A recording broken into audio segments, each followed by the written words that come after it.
อุ่นๆนะคะเพราะว่าอยากให้ทุกคนได้มาฟังด้วยกันทีแรกเราจำกัดไว้แค่30ที่แต่ว่าเห็นคุณพ่อคุณแม่รีจิสเตอร์เข้ามากันเยอะก็อยากให้มาฟังกันก็เลยแบ่งที่กันที่ก็อาจจะแน่นนิดนึงนะคะก็ยินดีต้อนรับเข้าสู่บ้านใหม่ของ APSthai แล้วก็ครูตู่นะคะถ้าคุณพ่อคุณแม่บางท่านเคยมาก็จะทราบว่าชั้น16จะเป็นโซนของห้องเรียนแล้วก็ตัวนี้จะเป็นส่วนของห้องสัมมนาแล้วก็ห้องเทรนนิ่งนะคะวันนี้เราได้รับเกียรติ ขอโทษค่ะได้รับเกียรตินะคะจากคุณแฟรงค์จาก OIC Oxford International College แล้วก็ Oxford Summer Academy นะคะที่เป็นคนทำคอร์ส UCAS Preparation สำหรับเด็กๆที่อยากจะเข้าเรียนใน Top University แล้วก็ไม่ว่าจะเป็น Oxford Cambridge หรือว่ามหาลัยท็อปต่างๆวันนี้เราก็จะมาได้ฟังกันว่านอกจากตั้งใจเรียนในห้องเรียนทำเกรดให้ดีๆแล้วเด็กๆควรจะต้องมีโปรไฟล์แบบไหนต้องเตรียมอะไรบ้างเพื่อที่จะเข้ามหาวิทยาลัยนะคะก็วันนี้งั้นเดี๋ยวยกหน้าที่ให้ทั้งสองท่านเป็นคนเริ่มงานแล้วก็เดี๋ยวเราจะมีในส่วนของการถามคำถามถ้าคุณพ่อคุณแม่มีคำถามอะไรก็จดไว้ก่อนหลังจากทอล์กเรามาถามกันแล้วก็เดี๋ยวแจ้งเจ้าหน้าที่ให้ช่วยถามให้หรือคุณพ่อคุณแม่ถามเองก็ได้นะคะขอบคุณค่ะโอเค Thank you. Okay, hi, good afternoon ladies and gentlemen. I know I haven't got the microphone, my colleague Kieran has, but I am just going to spend a little bit of time introducing him. My name's Frank and this is my colleague Kieran. I work as Nutsara said, I work for Oxford International College part-time and I also run Oxford Summer Academy. Kieran here is here because he he's the director of a program called Oxford 100 and he's going to tell you a little bit about why that's important in a minute. So this is Kieran. He is a Cambridge graduate.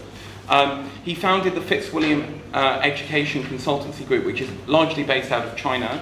He's also been accepted onto one of the leading technological accelerator programs for entrepreneurs called Entrepreneur First, and he'll talk to you a little bit about that. And then he's going to talk to you about his program, Oxford 100. This is all under the umbrella of making your university application more competitive, and we'll hopefully it'll become clear how that is the case as we move on.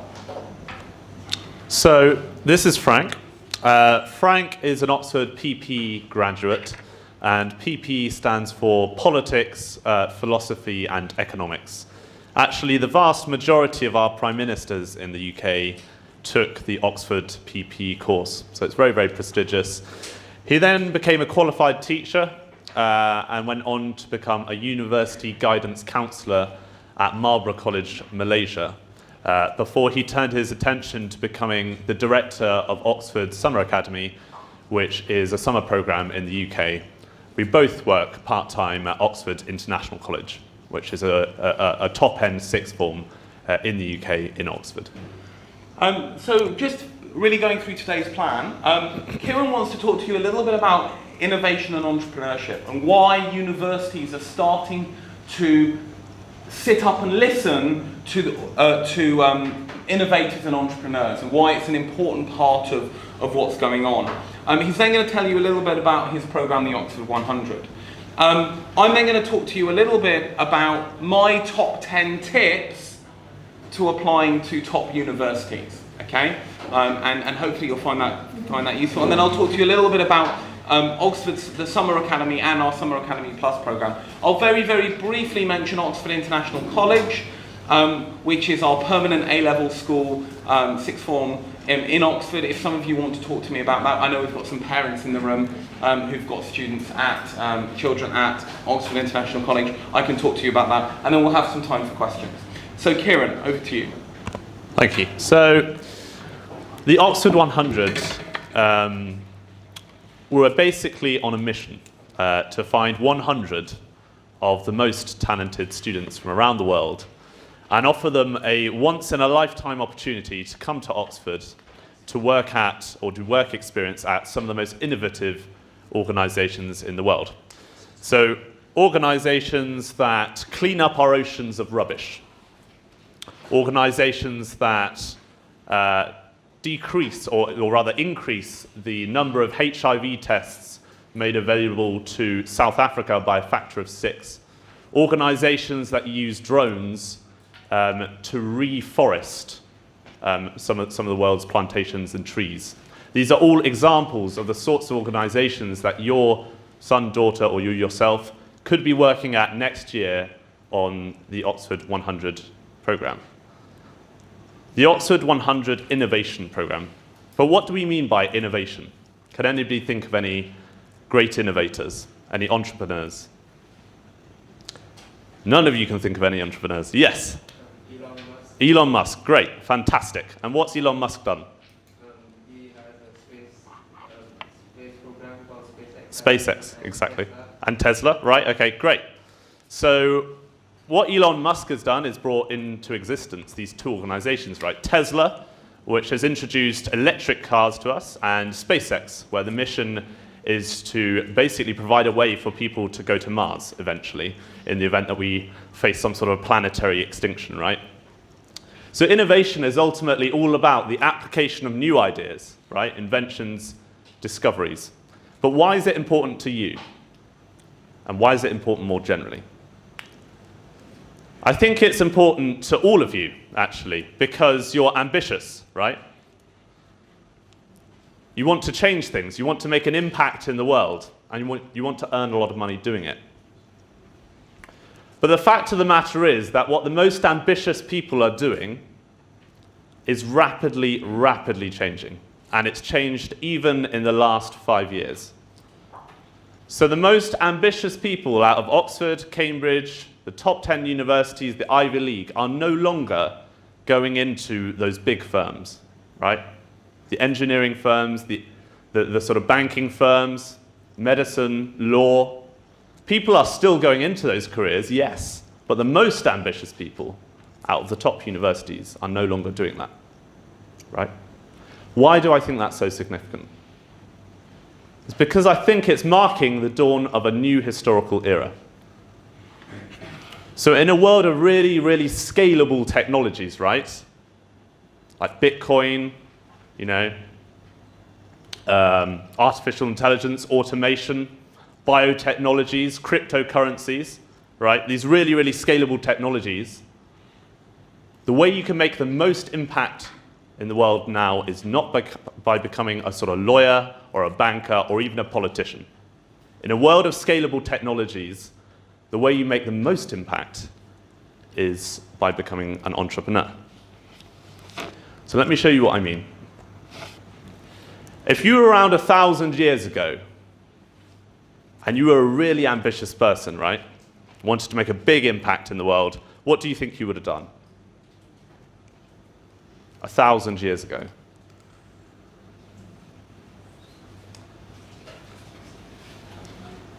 Come on, guys, shout some ideas out. What do you think? Give it a guess.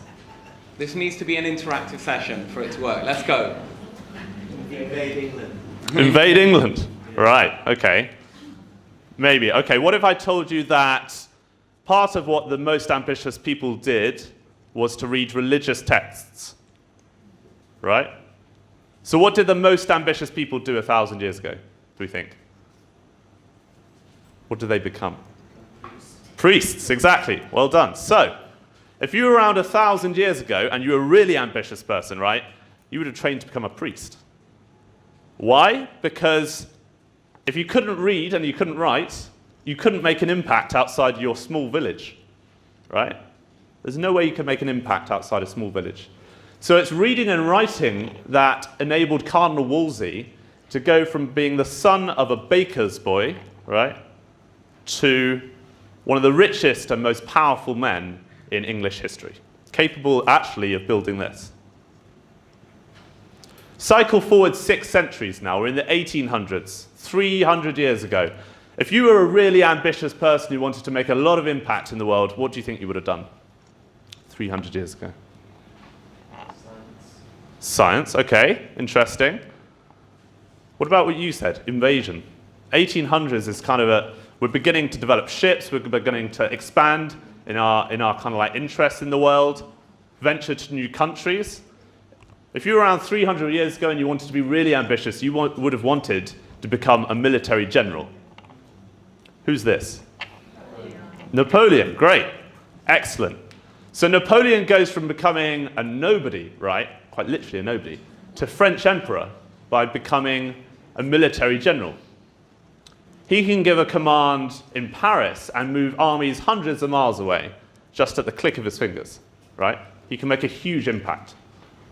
Cycle forwards to the 20th century, okay, the 1900s. If you were a really, really ambitious person who wanted to make a lot of impact, what do you think you would have done in the 20th century? The 1920s. Any ideas? Okay. Does anybody know who this is? Has anybody heard of JP Morgan? A bank, right, exactly. So, if you were around in the 1920s and you were really ambitious, you would have wanted to become a banker, right? Because bankers could sign checks and the whole world would reverberate, the whole world would change, right? So if you were really ambitious, you would have wanted to go to Wall Street, right? And started banking. But we're not in the 1920s. We're in 2017.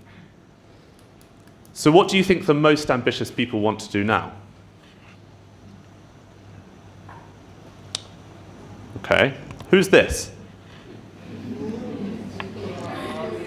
Bill Gates, okay, we know that one, right? And why is Bill Gates significant? What did he do? Built Microsoft, thank you. So, what's also interesting about Bill Gates? He's really, really rich, right? I mean, really rich. Richest man ever. So Bill Gates has moved us into this new digital age, right? Has transformed almost everything about our daily lives. And he's donated over £34 billion worth to charity, right? He's donated more to foreign aid than most countries do as an individual, right? But he's not a politician. He's making that impact by being an innovator, by being an entrepreneur. Okay. Who's this? Good. I'm glad you picked that example. So we already know about Elon Musk, the way he's demonstrated to us that we can use electric cars that look, feel, and transport us in much the same way as petrol ones do. Developing SpaceX, developing PayPal, and for the first time we can make online transactions. And again, he's made all of that impact. He's designing the future of our species, right?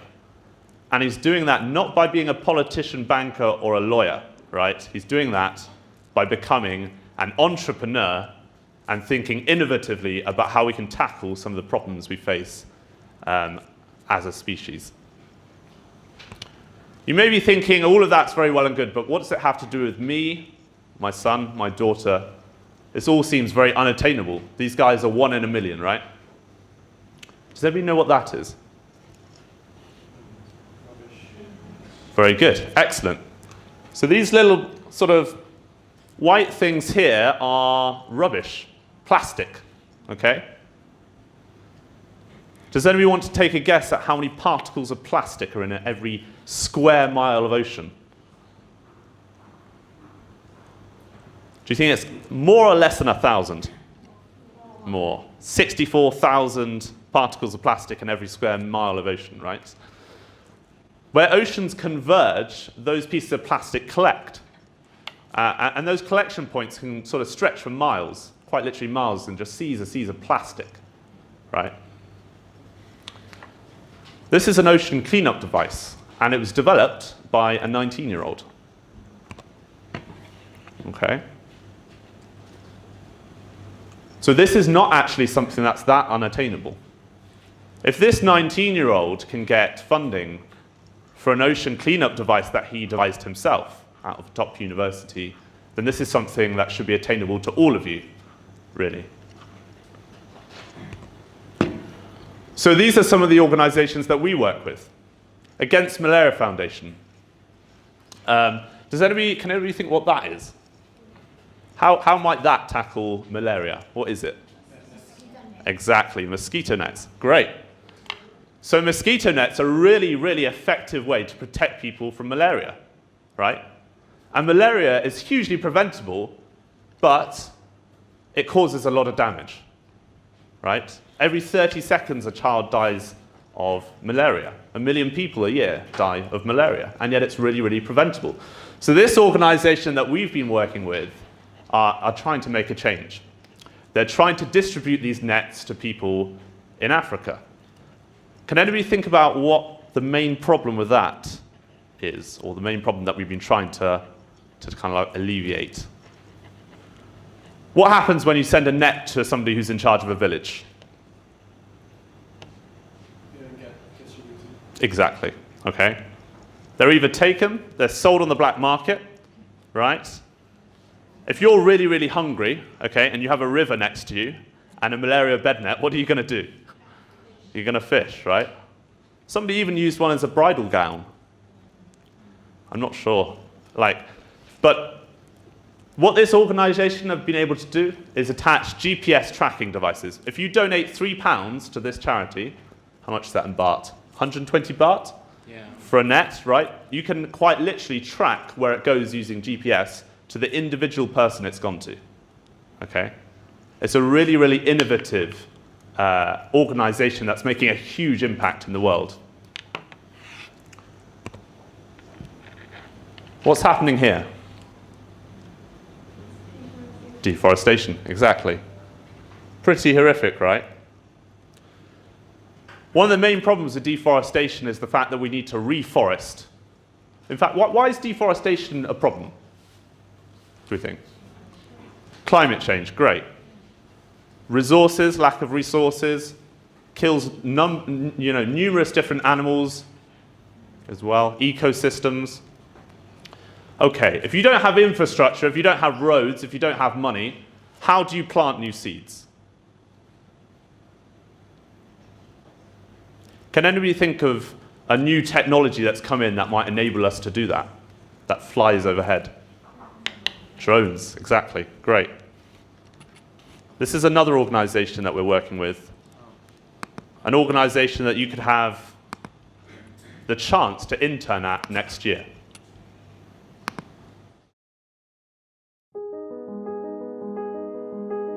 Every year, 15 million trees are destroyed. And despite heroic international planting efforts, a net loss of 6 billion trees remains. For the 1 billion people that live in these forest communities around the world, this is not just a loss of trees. This is a loss of biodiversity, resources, carbon storage, and jobs. There has to be a better way. My name is Lauren Fletcher, and we at Biocarbon Engineering are going to plant 1 billion trees a year using drones.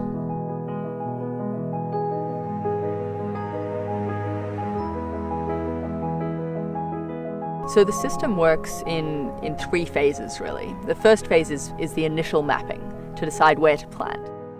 We use satellite imagery to direct our mapping drone, which flies over the land taking detailed images with centimetre resolution that tell us about nutrients, biodiversity and terrain. We use this data to automatically generate a precision planting pattern. Secondly, we upload the map into our quadcopter planting drone, which flies at 2 to 3 metres above the ground and fires a biodegradable seed pod at 45 metres per second at each predetermined position. The seed pod penetrates the soil, is activated by moisture, and contains all the nutrients for healthy tree growth. As the trees mature, we can monitor growth and support decision-making around caring for the trees. This data is then stored and used to improve the algorithms to increase germination success in future planting missions. For the past 2 years, our team has been working hard to make this vision a reality. Using off-the-shelf technologies, we have developed an entirely new way of thinking about aerial robotics. We have been flying our fixed-wing drone across multiple countries. We have mapped everything from deforested areas ready for planting to dense forest of multiple species. Analysing this geotagged terrain data, we've been able to decide exactly where to plant, and we can adapt this map to each species. The design of our planting system has been optimised for its precision planting ability. Our unfair advantage comes from the way we deliver the seeds in our proprietary biodegradable seed pods.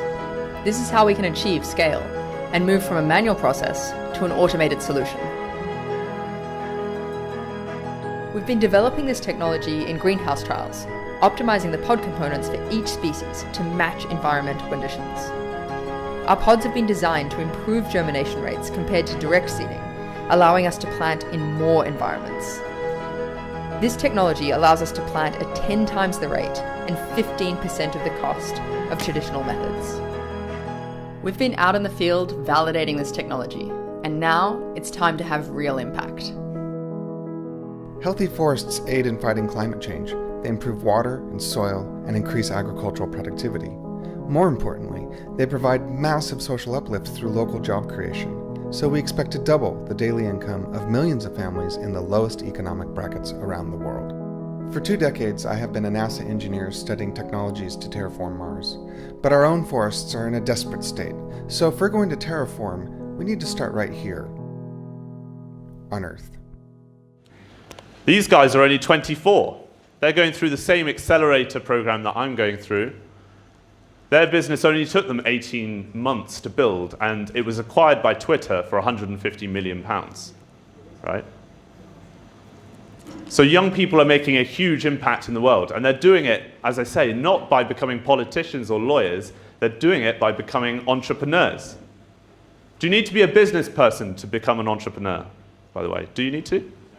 No, most people are not business people who become entrepreneurs, they're engineers, mathematicians, medics, lawyers, engineers. What they have is unique industry insights.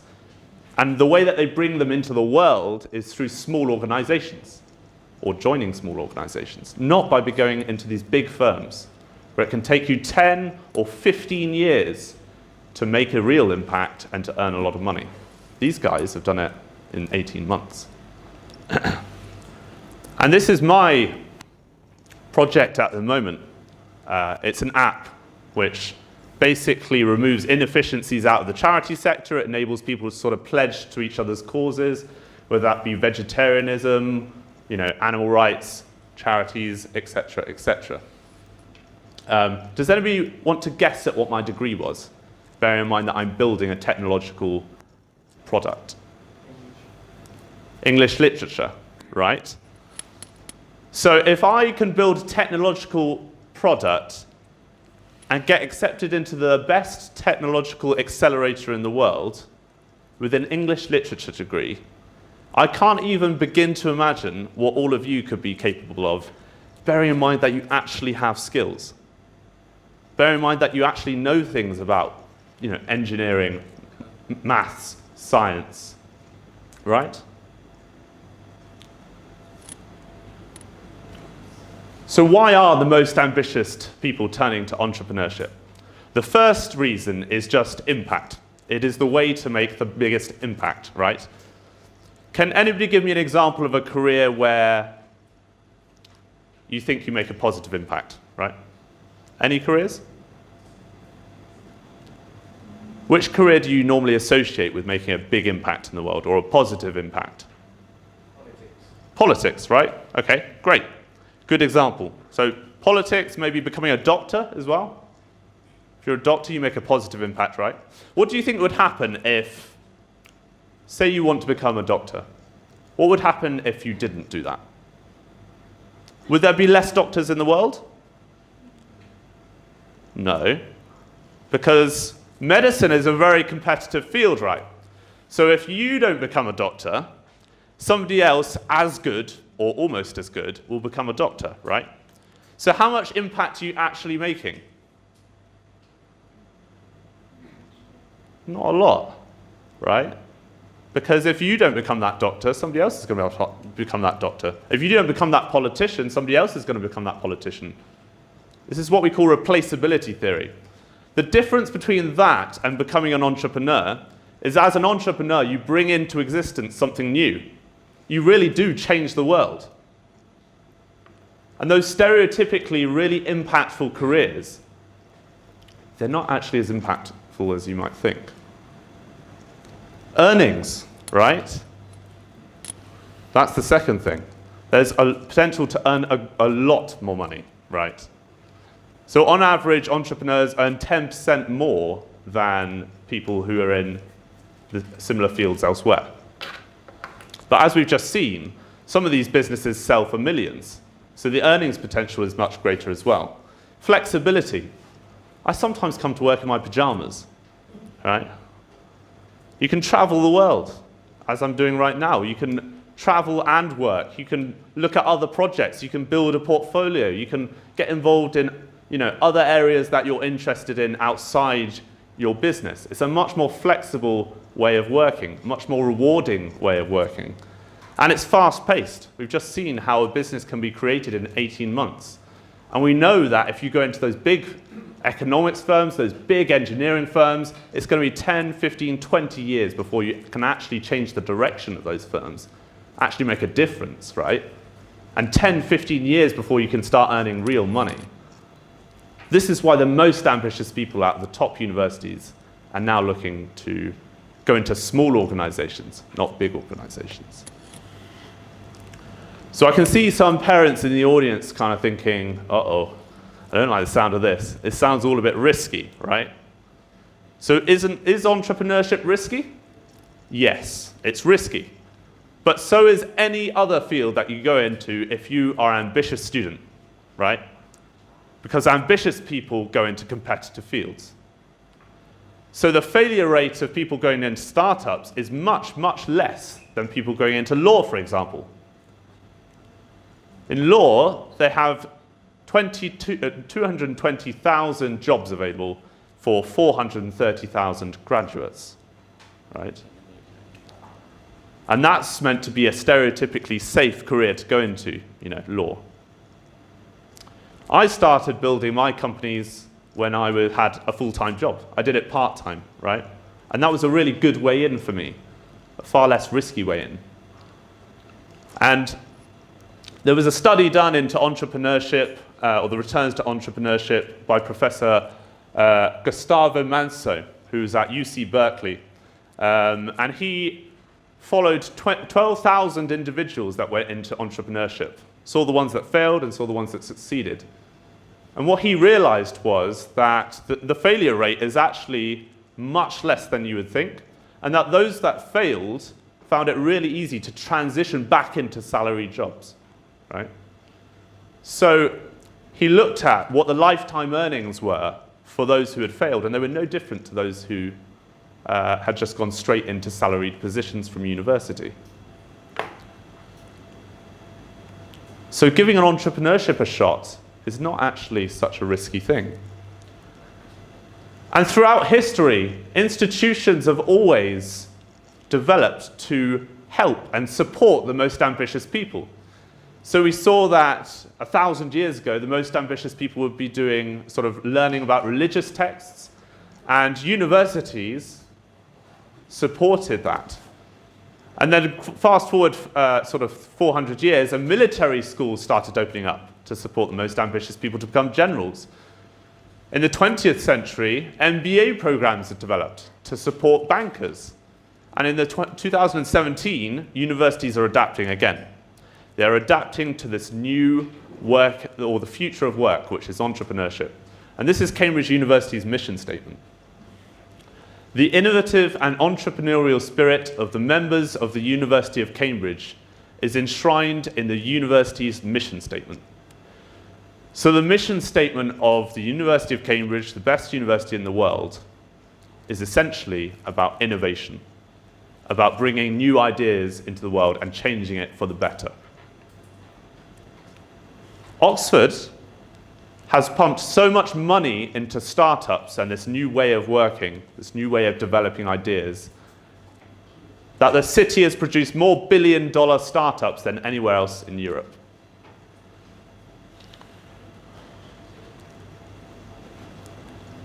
The problem, of course, is that we don't have anything at a younger age to develop students' interest in entrepreneurship, right? We know that the best universities are looking for innovative people who are excited by new ideas, who are going to go out into the world and change things for the better. That's ultimately what they're looking at, because that's what they exist to do. That's what their mission statement is. But we don't have any way to provide support to students at an early stage so that they can get that experience, so that the universities look upon them as good candidates. And that's what our organization does. It gives students a work experience, but it's work experience not as we know it, right? It's not cups of tea in a big firm. It's not admin. It's hands-on, taking an element of a really innovative organization and giving students real responsibility to take it to a new market, right? The chance to develop new ideas hands-on.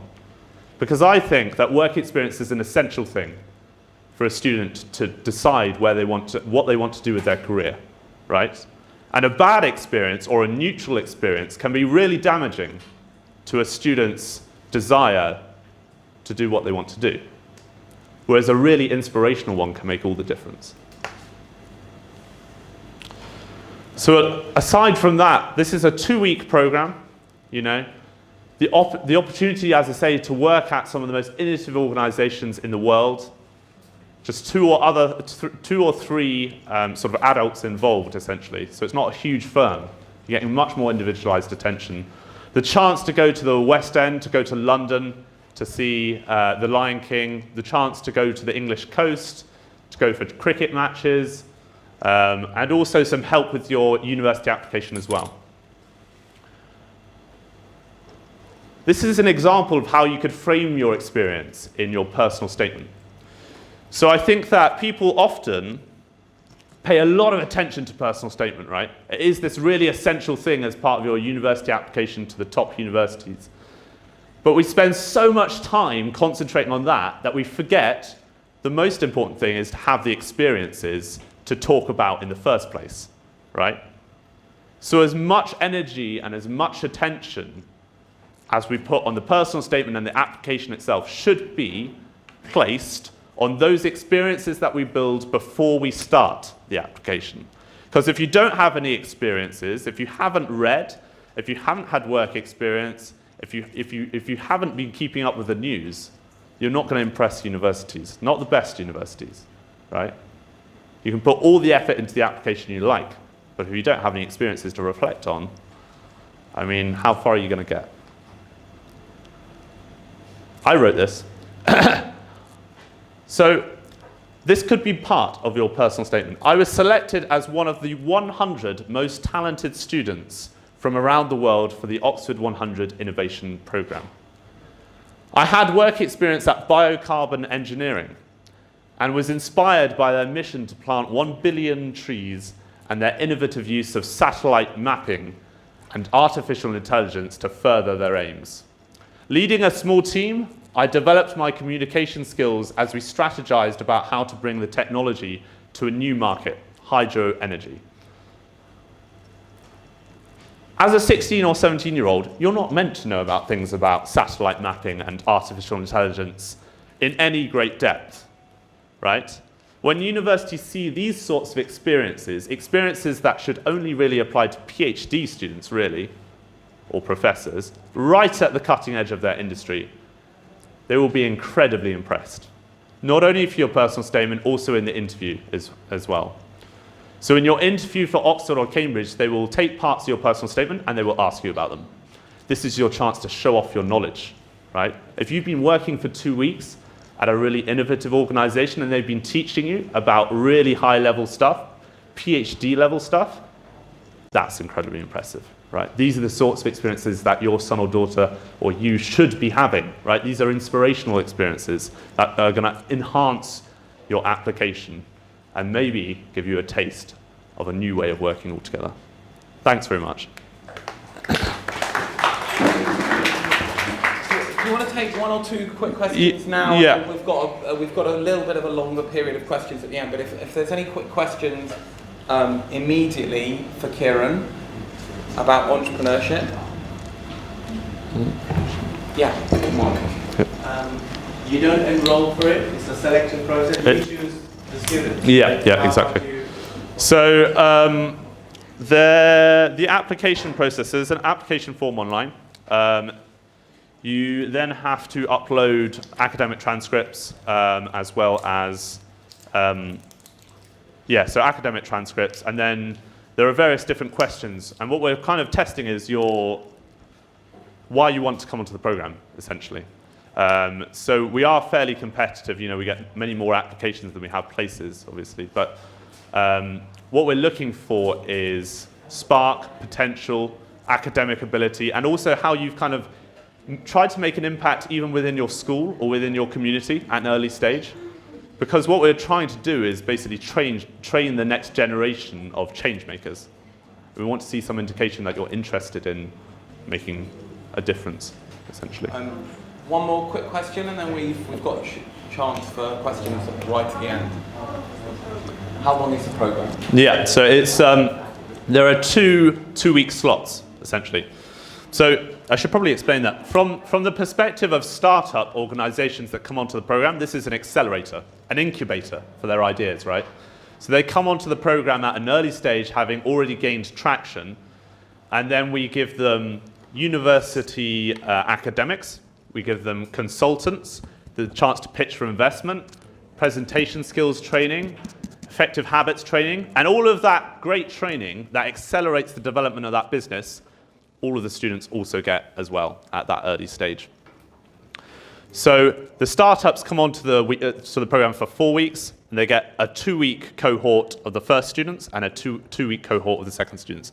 So from your perspective as students, it's a 2-week program, but there are 2 dates, essentially, 2 cohorts to choose from.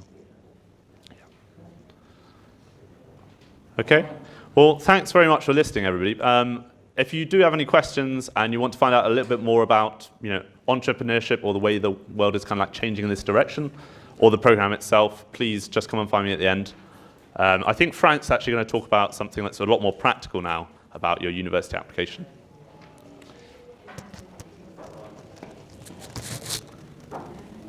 Sorry, just excuse the... How does this work?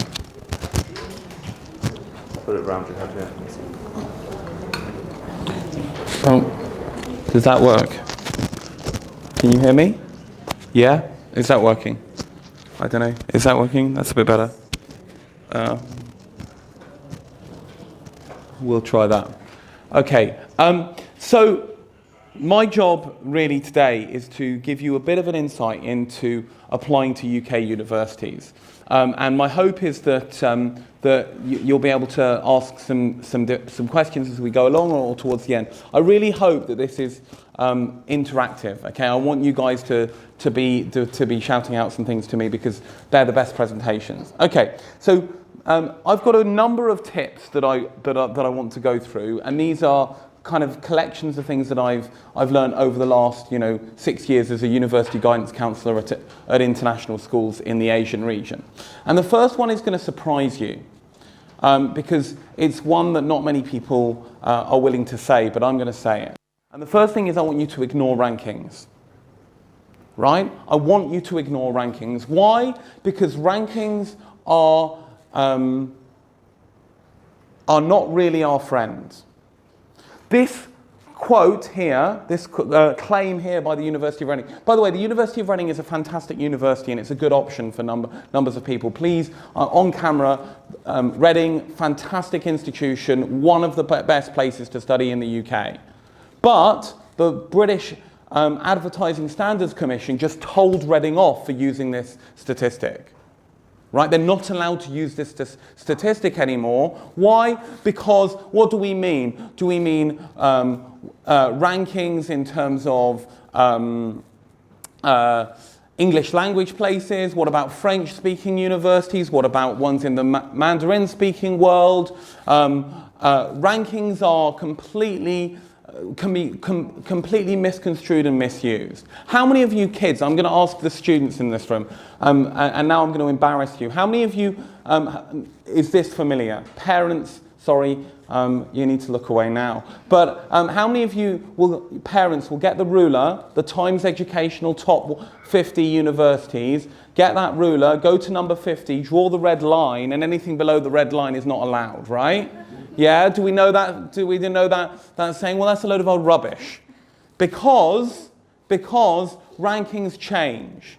Melbourne, one year is in the top 50, next year it's not in the top 50. Yes, some of the ones at the real top end probably stick around. However, they only tell half the story.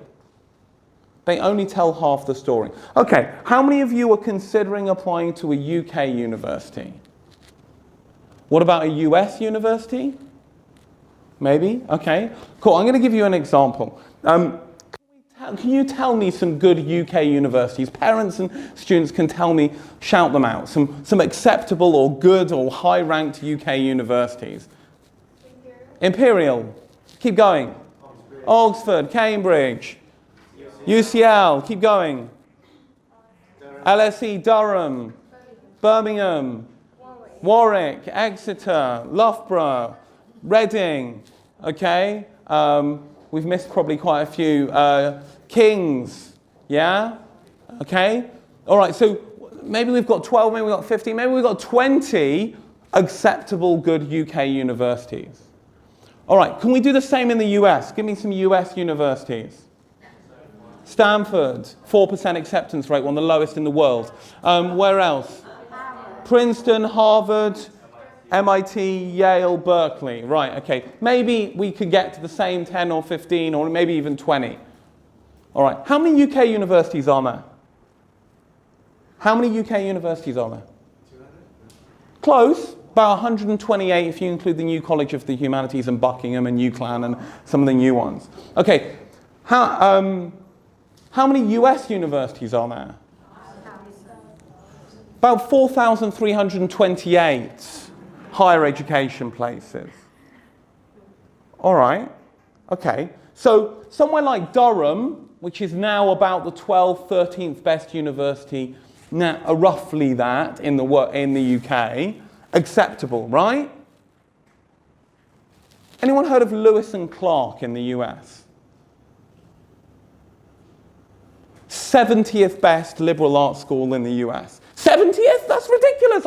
My parents wouldn't let me go to the 70th. Hold on a minute. 70th best university in the US. 66% acceptance rate, by the way.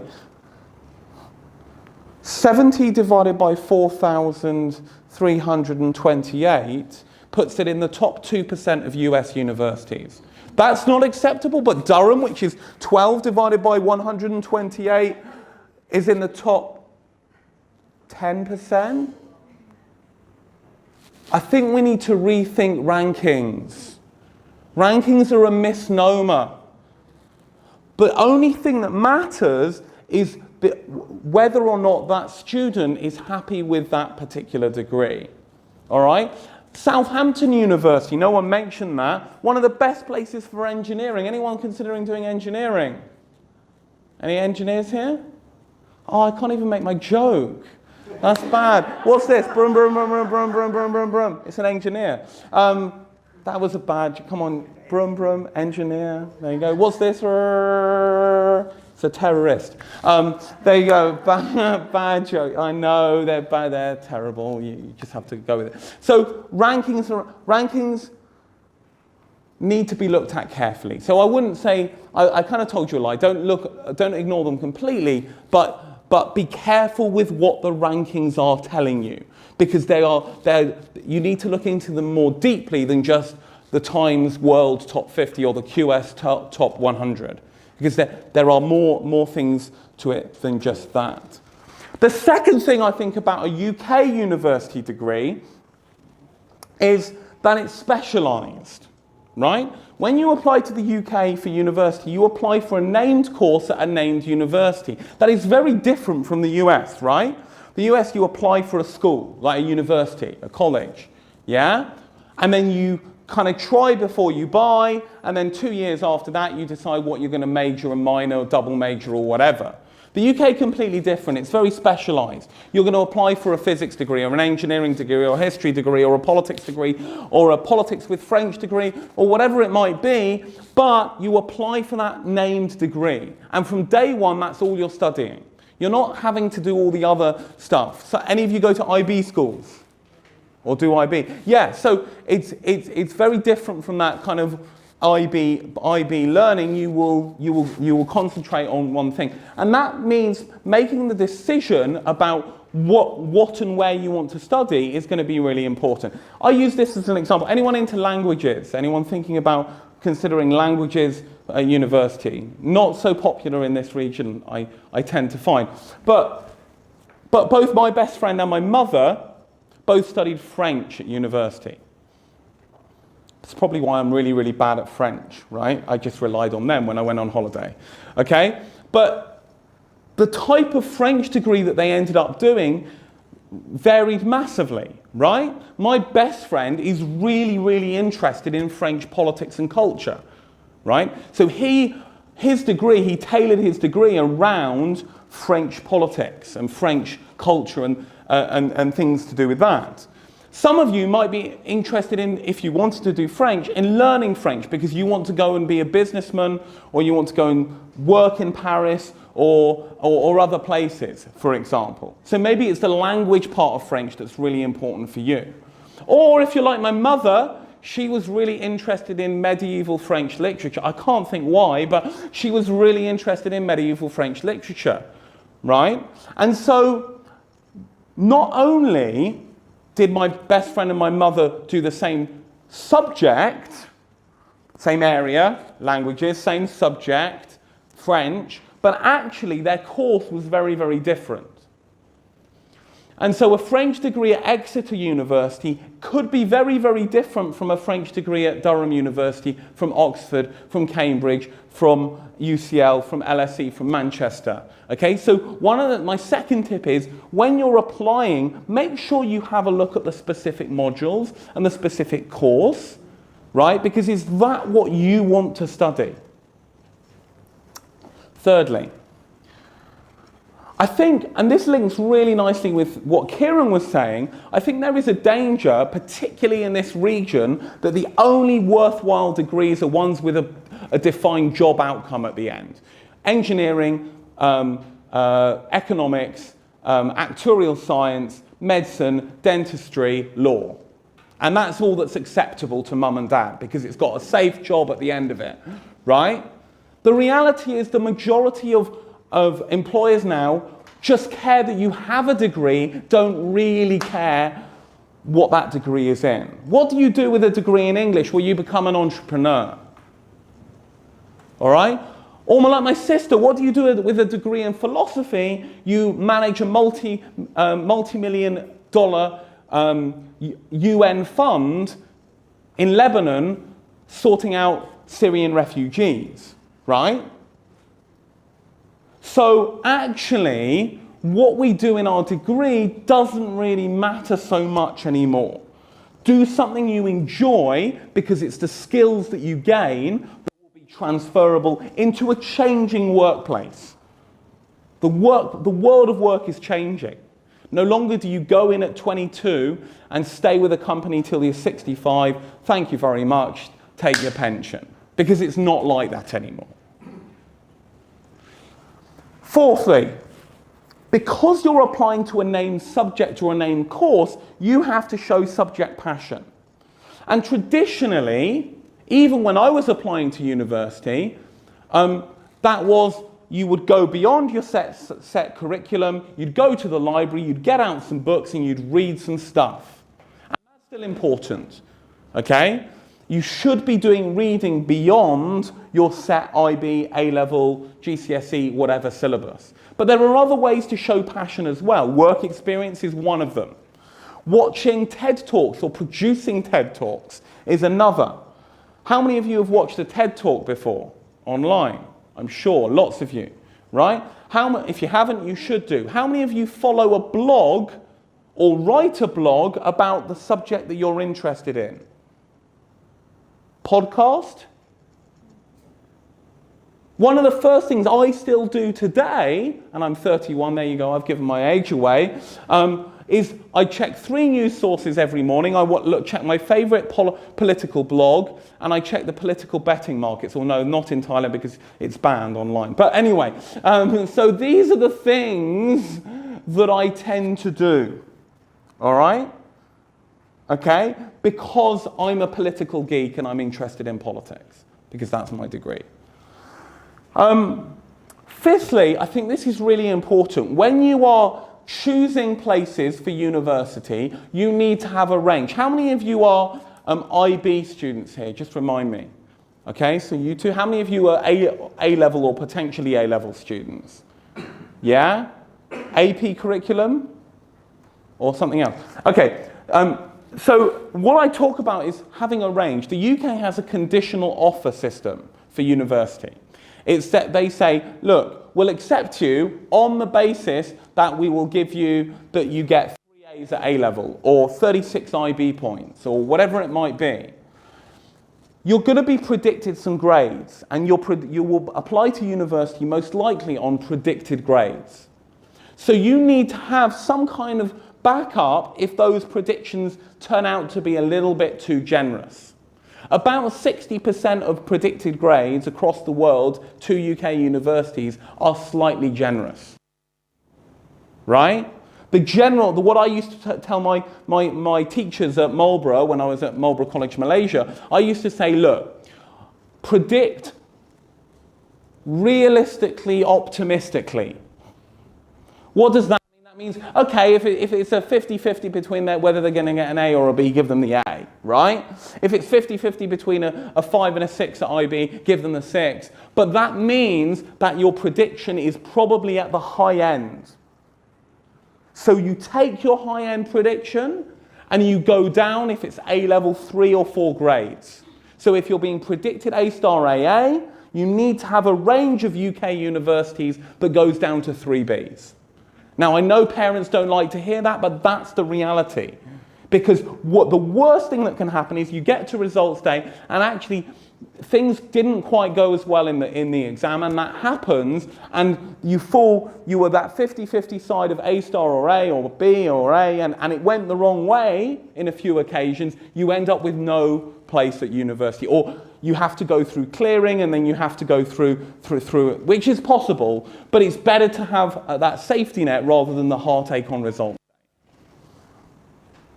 Okay, tip 6, you have to write a personal statement, which is 4,000 characters, which is about a page of writing. 47 lines.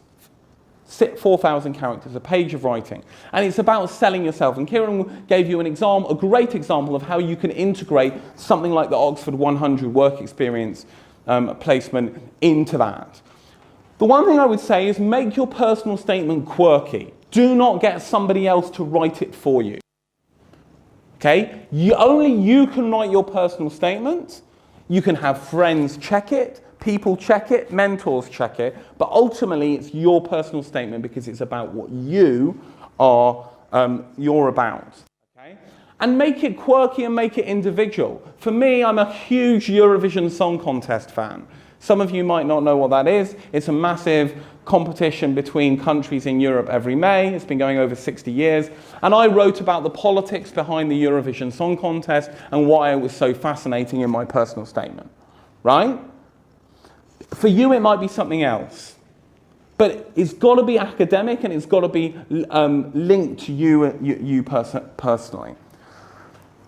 My 7th tip is also a little bit controversial. And I see there are lots of people from really good international schools here tonight. But sometimes international schools do you a disservice. Sometimes. Because they make you do co-curriculars. They make you do things beyond school. They make you play for the school rugby or the school football team. And those things are great, and I would encourage you to keep doing those things.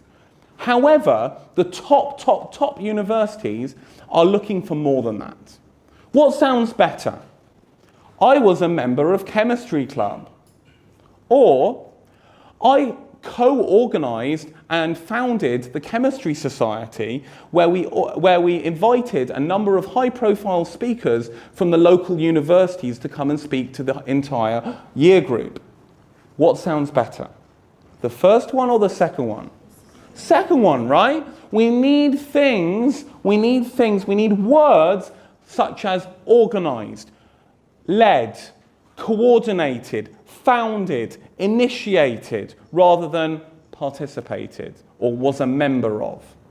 Because those initiation things show drive and show excitement, all right? And if you want to get into the top universities, that's what they're looking for. I think tip 8 is about extra requirements. Top universities these days are no longer just accepting IB or A-level or AP or SATs as enough.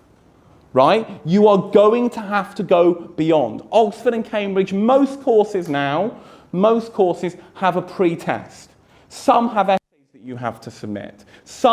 All of them, if you're going to get into Oxford or Cambridge, require an interview part of the process, and we'll talk a little bit about that later, okay? So all of these things are vitally important if you are going to get into the top universities, and you will need to plan ahead. And the planning has to start now. You have to almost get a calendar and go, right, the deadline for this test is then. The deadline for my English language requirement or my IELTS or my TOEFL test is then. The deadline for this is coming up then. And it's not your parents' job to do that, it's your job to do that. Because you can tell the difference between the helicopter parents who are tucking their sons' shirts in as they walk around university open days and the ones that are taking the process for themselves. It's got to come from you. If you want to find out what the deadline is for Oxford and Cambridge and you're not sure and you can't find out on the website, you email them. Not mum, not dad, not agent, not anyone else. It's got to be you. Because it's your process. And it's really, really important that you take ownership of it. The next thing is interviews, and we're actually going to have some time to do a little mock interview. But interviews for Oxford and Cambridge are a vital part of the process. What are they trying to simulate? Well, the way of teaching at Oxford and Cambridge is about a discussion. Genuinely, the nature of learning is you and often you plus a tutor, or sometimes two of you plus a tutor, sitting down in an office discussing either a set of problems, a lab report, an essay, or some kind of question. And you will come with a series of ideas, having read about it for that week, or done a series of problems. And your tutor will come with their ideas, probably far greater amount of ideas, but not necessarily better ideas. And this is the key thing. The Oxford tutorial, or Cambridge, they call it a supervision, genuinely starts you off on an academic level playing field. They may be more experienced, but it's not this Asian top-down, I'm going to tell you what's right. Not at all. You come with some ideas. Your tutor has some ideas and you have some ideas. And together, those ideas clash. And then through the clash and the debate and the discussion of those ideas, the idea is that we get to a higher level of understanding.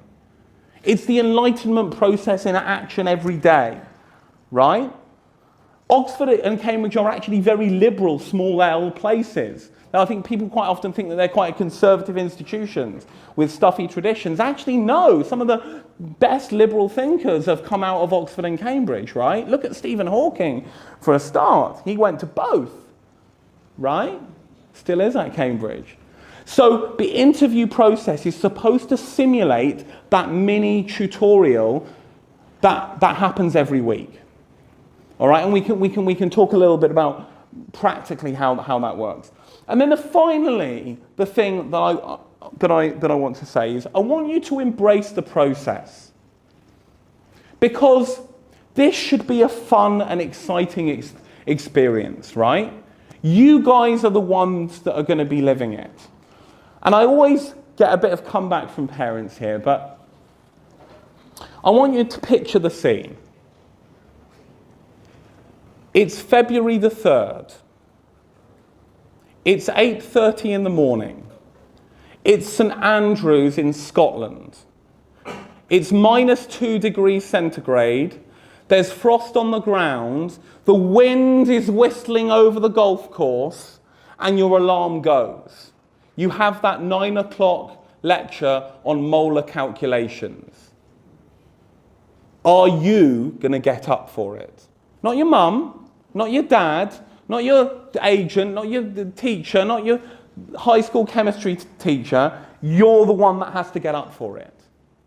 You're 10,000 kilometers away. You have to embrace this process. You have to live it, because you're the one that has to go through those 3 or 4 years. In the case of Scotland, it's always 4 years of university. So you have to get excited about it. And if your mum's telling you do chemistry and actually you really want to do drama, you're going to have that conversation now, because you don't want to be halfway around the world being upset about it. You've got to embrace it, and it should be an exciting process. See, this is your future, right? Yeah? You should be jumping for joy. All right. Just a couple of things. So I run a summer program in Oxford. Like Kieran, we have 4 weeks, but 2 blocks of 2 weeks. You can do 2 weeks, 2 weeks, or you can do all 4 weeks. And it's basically the taste of life at the university, like a university experience in Oxford. We actually stay at one of the Oxford colleges, St Edmund Hall. We have a long-standing arrangement with them.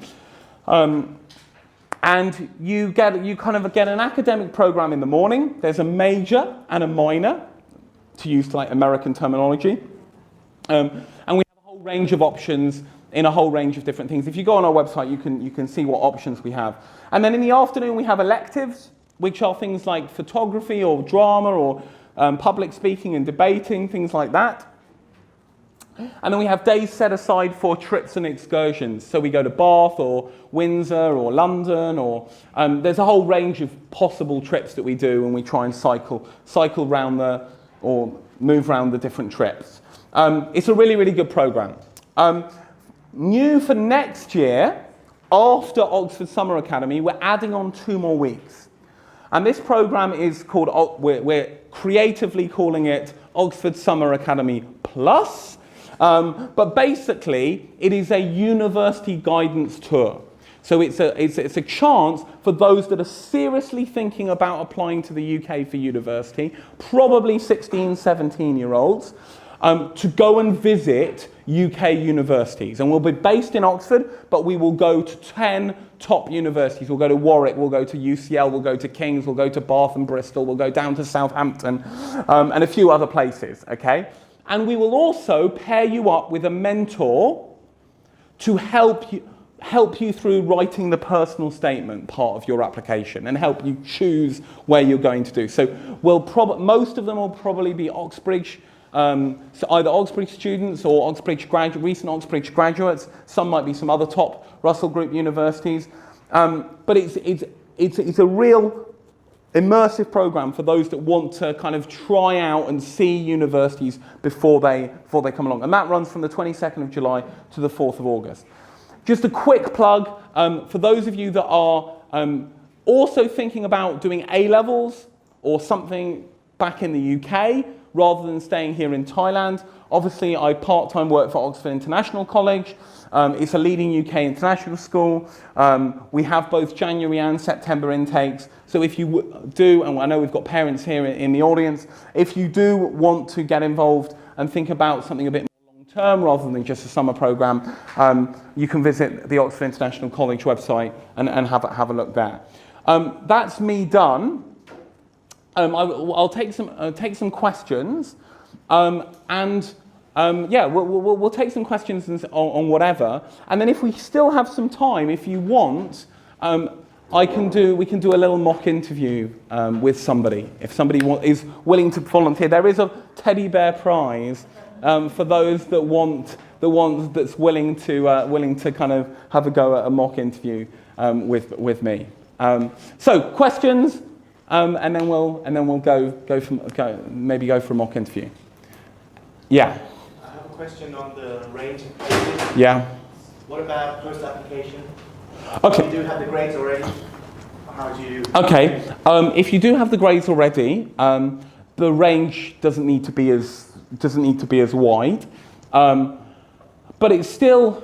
I mean, you still couldn't put like Oxford and that's it if you have the grades, because Oxford. Everyone that gets into Oxford has got the required grades, but then it's competitive beyond that as well. So you need. It's not just about the grades. There has to be a good personal statement. There has to be good degrees of work experience. So I would still have a little bit of a range. Maybe if you've got A-star AA, maybe you go between A-star AA to AA. B, perhaps, rather than BBB, just because there are some of those courses will be super competitive. But as an international student with grades and a good personal statement, you should get into a good number of courses. It's if you're applying, say, for example, for maths at Cambridge, LSE, Imperial, you know, that could be, you could still be shut out from all three of those with a good profile, with the grades of the bank. I would have one banker, basically a really good banking option.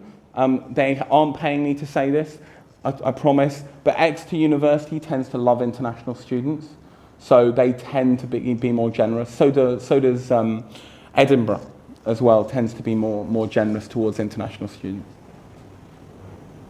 in my experience. Cool. Any other questions about anything?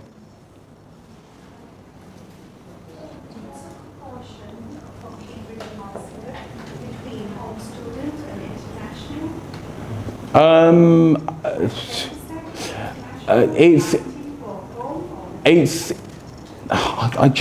literally was at a presentation the other day where Cambridge told me the most up-to-date figures.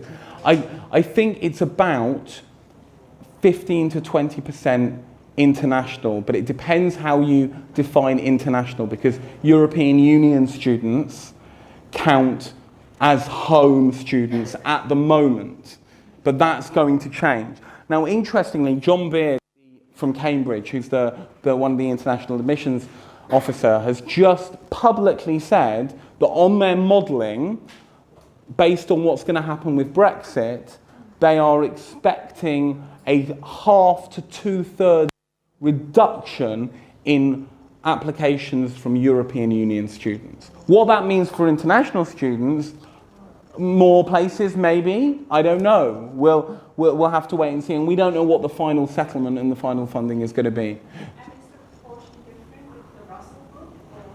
It really depends. Like, different universities have got different proportions. So LSE, for example, has got 66% international students, right? And that's what it prides itself on, but it's effectively an Asian university in London. You know, 66%, most of them are Chinese, Singaporean. What about the rest of the It completely varies from it's not that there's a set quota of international students for each university, except for medicine, right? So medicine and dentistry are the only courses I think I'm aware of where there is a specific cap on international students of 7.5%. So there is a limit. Now, how that changes after Brexit, who knows? I mean, at the moment in higher education application numbers, the pieces are all being tossed in the air, and we're kind of waiting to see how that will land. But, you know, Bath, for example, has got a third of its students are international. LSE is 66%. Oxford, Cambridge is about 15-20%. So it depends. Yeah. Do you have any tips in choosing college? Okay, good question. Can I just say there are more similarities between Oxford and Cambridge colleges than there are differences, right? Most colleges do most subjects. Some colleges don't do certain subjects, so check that out first. And some colleges don't, in Cambridge at least, are women only, right? Okay, so what I would say is, it's not, to get in your head that it's not, this college is for chemistry and this college is for biology. It doesn't work like that, okay? So colleges are more where you get taught for your first year. So there might be a professor or a teacher that has a particular specialism in the area that your daughter or son might be interested in particular. Have a look at that. For example, if your daughter's really interested in, I don't know, the chemistry behind chemical engineering, for example, then a particular college might have a tutor that's a specialist in that. But in any case, after the first year, most students get farmed out or moved to other colleges where they pick their specialism. So I went to Oriel College in Oxford, very good college, but I ended up picking the politics of sub-Saharan Africa since the end of colonization, and I got sent to another college where there was the leading expert in that particular field. So the college choice, I think, matters much less than I think a lot of people put into. And one thing I absolutely wouldn't do is start looking at the statistics of college to acceptance rates and go, oh, look, Merton has got a 3-to-1 rate, whereas St John's has got a 6-to-1 rate. Therefore, it must be easier to get into Merton. Because I'll tell you what will happen is everybody will look at that and then everybody will apply to Merton the next year, and then the thing. But we're talking about such small numbers, because Oxford and Cambridge numbers are relatively small per college, that is a fool's game to go down. You are much better spending the energy and the time rather than looking into playing the system, but looking into reading around your subject, becoming passionate, preparing for interview, preparing for the test, than trying to play the numbers game, essentially. And Oxford and Cambridge have a pooling system designed to make sure that the best students get into the university regardless. So it might be that you apply to Keble College, Oxford, and there are 5 places for chemistry, but there are 6 really good applicants, and your daughter is the 6th really good applicant. Rather than reject them outright, they'll send them to Balliol College, which has got 5 places, but only 4 really good applicants that year, and then Balliol will end up taking them. And there is a design system to put that in place. Yeah? Should you specify college or open application? Look, different people give different pieces of advice. My view is, if you've got a college that you have a slight preference for, put it down. Put it down. Because if you're good enough and that happens to be a busy college that year, then they'll put you in the pool and you'll be picked out by another college. Open application is kind of like going lucky dip in the lottery draw. It's like if you've got favourite lottery numbers that you like to pick every week, then pick a college. If not, then you can make an open. It really doesn't matter. If you're good enough to get in, most of the time you will get in. Yeah? Could you please explain the differences between economic and PPE?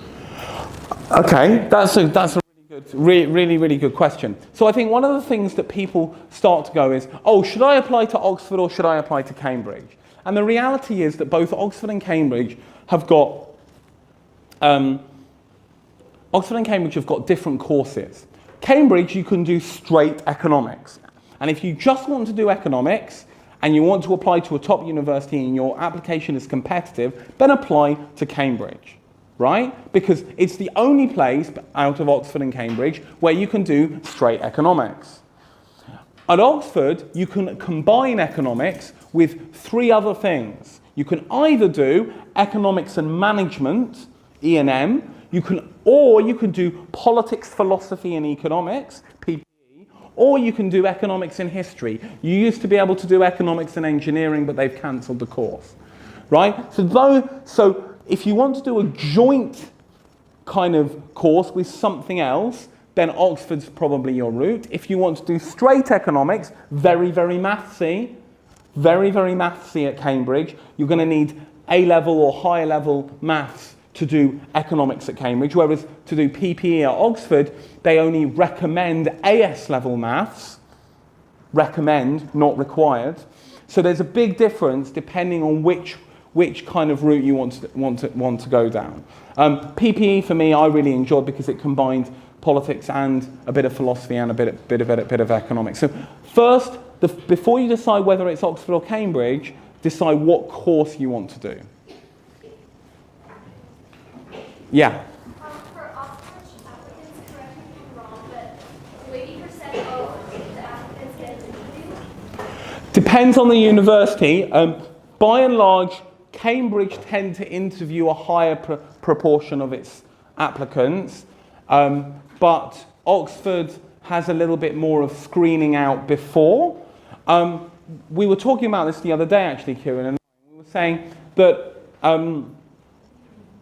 Oxford, Cambridge tends to possibly rely a little bit more on a spreadsheet-like approach to its admissions. You've got a series of elements that go into the application process, and the interview is a check to see whether or not the spreadsheet bears up. And most of the time they go, yep, that's checked out with what we've suggested. We've added up all of the elements, your test scores, your A-level scores, your GCSE scores, any essays you've submitted or problem sheets or whatever, and then the interviews are there to check. And there might be some movement up and above and below the line, but that's about it. Whereas Oxford, if you get to interview, you've pretty much got the same chance as everyone else.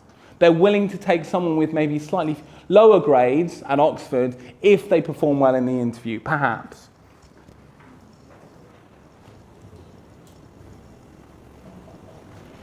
Yeah. Apart from adequate entry requirements, what else goes into the consideration of whether this applicant gets an interview or not? Okay, so for both Oxford and Cambridge now, tests. So you'll have to sit a pre-test in the November before the interview. Most subjects, not all subjects, but you can check that most subjects are now going for a pre-test. Whether you've got the A-level predicted grades or IB predicted grades, any GCSE scores that you've got, you're going to be needing some A's and A stars, and then things like personal statement and recommendation letters. Yeah, is your personal statement does it demonstrate that you are keen and passionate and excited about the subject that you want to study? Yeah. So they'll be the considerations. Yeah. So if you want to go to Oxford, do you need to take the Oxbridge exam? Okay, so Oxford. So in rowing, just to put this into a bit of historical context, there used to be, before my time, there used to be an Oxbridge exam. They got rid of that about 25, 30 years ago, right? They just relied on A-levels and IB exams. Then about 10 years ago, Oxford decided that it would introduce subject-specific exams to kind of distinguish between the high numbers of people that were getting A's and A stars at A-level. And Cambridge 2 years ago kind of followed suit. So now, if you want to apply to do engineering at Oxford or Cambridge, you have to do a pre-engineering exam. The Cambridge one is slightly different to the Oxford one. You can go online and you can find the papers on there. If you want to apply to do PPE, you do something at Oxford, you do something called the Thinking Skills Assessment.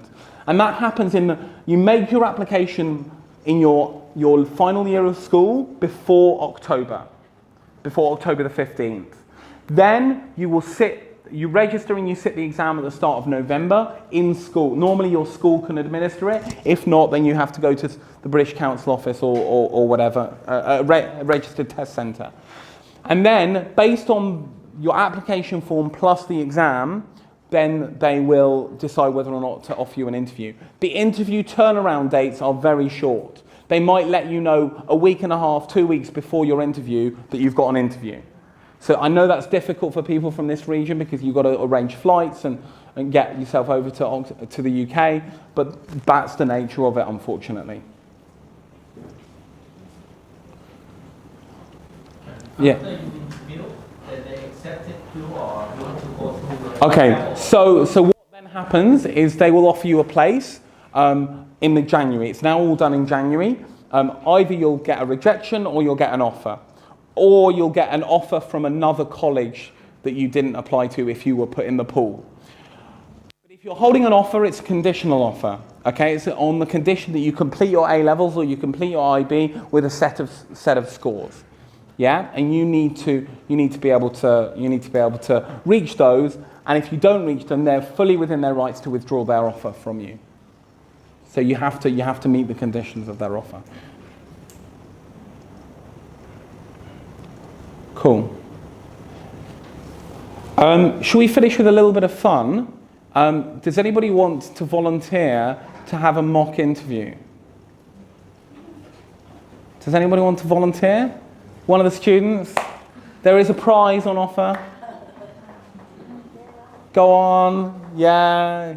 Come on. Do you want to have a go? Do you want to have a go? Yeah. Sure. Okay, brilliant. What might you apply to do? Actually, I'm going to let you stand up here. Can we whack this off, actually? Yeah. Yeah, come on. Oh. Sorry. Yeah, I just want to turn this off, yeah? Can we turn this off, yeah? Yeah.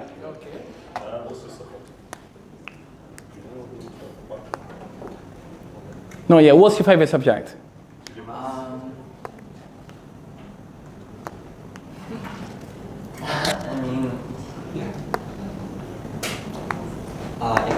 English. English. Okay. Oh, well, this will be interesting then. All right. Okay. All right. Okay. You take pen. Oh, this doesn't work.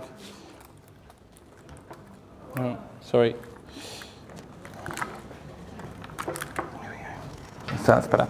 All right. Okay. So we're going to play a little game. Okay, we're going to play a little game, and this is kind of a logic game, and Oxford and Cambridge universities thrive on logical thinking. Okay, so you might want to write some things down. Okay, don't worry that you've got all of these people watching you, but there is a prize at the end of it. So don't think about that. Have a go. I'm not expecting you to get this. This is fun, but okay. So we're playing a game, and you guys can play along too. The aim of the game is to say the number 100.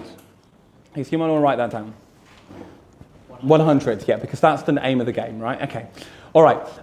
And the way this game works is you will say an integer. What's an integer? A whole number. Brilliant. Excellent. So you're there already. Start. An integer between 1 and 10 inclusive. So 1, 2, 3, 4, 5, 6, 7, 8, 9, or 10. You might want to write that down because that might be helpful. Okay. 1, yeah. You can say any of those numbers. Brilliant. And then I'm going to say a number, an integer, between 1 and 10 inclusive. Again, I can say the same number or I can say a different number. It doesn't matter. Okay, and then we're going to add those two numbers together.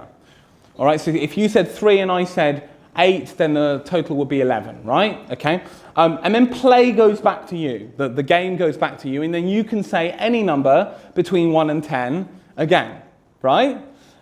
And then you add it to the total. And then I say a number, and then you say a number, and so forth. Okay. What number should you start with to guarantee winning, i.e. getting to the number 100 before me, and why? Let's have a think about it. You guys can talk very briefly amongst yourselves, and you can have a 2-minute think.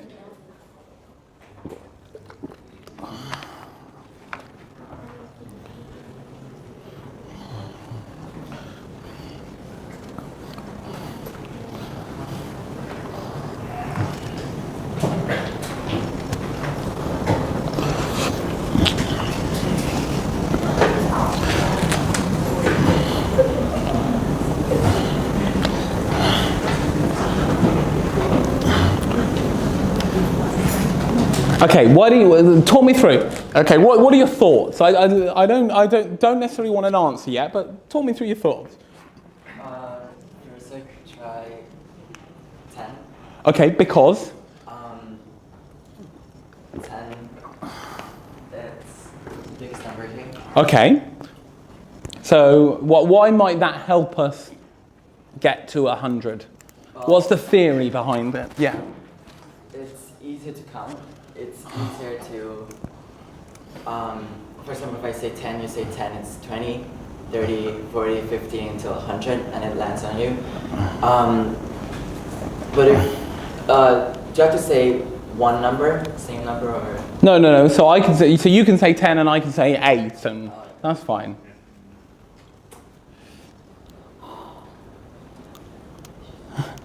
Wait, Where might be a good place to start in this problem, do you think? 1. Okay, why? There's more chance to, for 100 to land on my turn. Why? Because there's more number to go around. And Okay, that's good. That's an interesting theory. If you say, I guess I would try to get you land on to say 90. Okay, hold on. Let's just row back a bit. Let's have a think about that. Why is that a significant point? That's really good. So why do you want me to land on 90? Because that's a guarantee that I will say. Because you can say 10. Brilliant. Okay, so if I say the number 90, right, have you won? Yes. Good. If I say the number, 91? Then I will say 9. You say 9, and you... so where's a good place to think about starting this problem? Is it at the start or at the end? Good. Okay, good. So we got some good thoughts there. Okay. All right. So if I say the number 90 or 91 or okay, so any number between 90 and 99, have you won? Yes. Yeah. Good. Okay, so we're starting to think about this. So what number do you want to say to guarantee me saying... 89. Okay, write that down. Okay, we like that. Okay, so if you say 89, who's won? Guaranteed? Yeah, right? Okay, brilliant. Okay, so if you say 89 and I say 1, and that's 90, and then you say 10 and you've won, right? Okay, so this is a magic number, isn't it? Okay, what guarantees you getting to 89? What do you want me to say? 79. Sorry? Wait. Yeah, okay. If I say 79, what do you say? 10. Which gets to? 89. And therefore I say 1 or 2 or whatever, and then you say whatever you need to get to. So what guarantees me saying 79 to what number? 9. Sorry? If I start 9. No, hold on. Think about it. So what, you're nearly there. Wait. Okay, so write 79 to what? If I say 79 to what number? Have you what? Will you get to 89? Yes. So if I say 79, you say? 10. If I say 80, you say? 9. Okay, so between 79 and what number do you want me to play? 69. Not 69? Wait. Upper limit. 9. What's the question? Okay, what do I need to... You're really nearly there. What do I need to say? Between 70... If I say 79, have you won? Yes. If I say 80, have you won? No. Yes? Because you add... Oh. Yeah. You add 9? Yes. Okay, so what's the range? 79 to what? To 80. 80... No. 88. 88, right, brilliant. Let's put that down, okay? What guarantees me saying a number between 79 and 88? 78. If you say so, right, let's write that down. Hold on a minute. So if you say 78, here we go. Yeah. No, hold on. Oh. Do your maths. Yeah.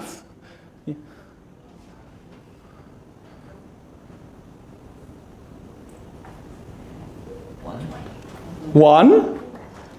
So are you saying that if you start with 1, you've guaranteed winning this game? Are you making that claim? You're making that claim? Yeah, you are. Well done. That's very good. Do you want the big or the small teddy? You want the big teddy. There you go. That's embarrassing. Yeah, well done, guys. So give them a round of applause again. That was excellent. Yeah, absolutely, right? So this guy, sorry, I don't know your name. Pride, brilliant. Yeah, so this guy used logic to work something out. Now, I'm going to tell you something that I didn't tell you at the start. That was my philosophy question at my interview for Oxford. So I was impressed. You did that quicker than Kieran. I played that on Kieran a few weeks ago in Oxford, and it took him much, much longer. That was really, really good, right? Okay, and that's the kind of thinking, the kind of logical thinking that can happen in a philosophy or an engineering. It might be an engineering type problem or that kind of an interview. That's the kind of thing that you might get because they're more interested in Oxford and Cambridge and how you think and how you talk things out loud. And that's what I really liked, is that we managed to elicit, kind of get you to talk out your thought processes out loud. And that's what the Oxford and Cambridge teaching method is all about. Cool. Any final questions for either Kieran or for me whilst you've got us here? There is a sheet going around with sign-ups for names if you haven't already signed up. I've also got my business card, which most of you have got, but if you still haven't got it, I can give you that. Any final questions?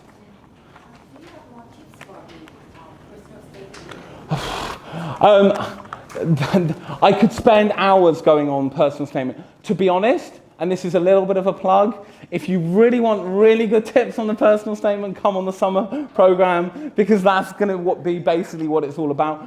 But there are lots of good examples out there. Have a look at some of the good examples. Studental, if you go to Studental website, Studental, there are personal statements that are rated really well. Obviously use them as a model, but don't copy them, because UCAS has sophisticated plagiarism software and they'll catch you and cancel your application. So ideally the summer program is for summer term of the summer holiday of the lower sixth? Ideally, the Summer Academy Plus, but I'm prepared to take an ambitious someone the year below, particularly if they're wanting to have a look around universities, because we visit 10 universities, and they can have a first go at a personal statement. But yeah, the Summer Academy Plus is largely designed for that age group. The main Summer Academy is designed for 15 to 19-year-olds in general. Right. Same question for Kieran as well. What age group? Are you looking for your... So I'm actually looking at a bigger range.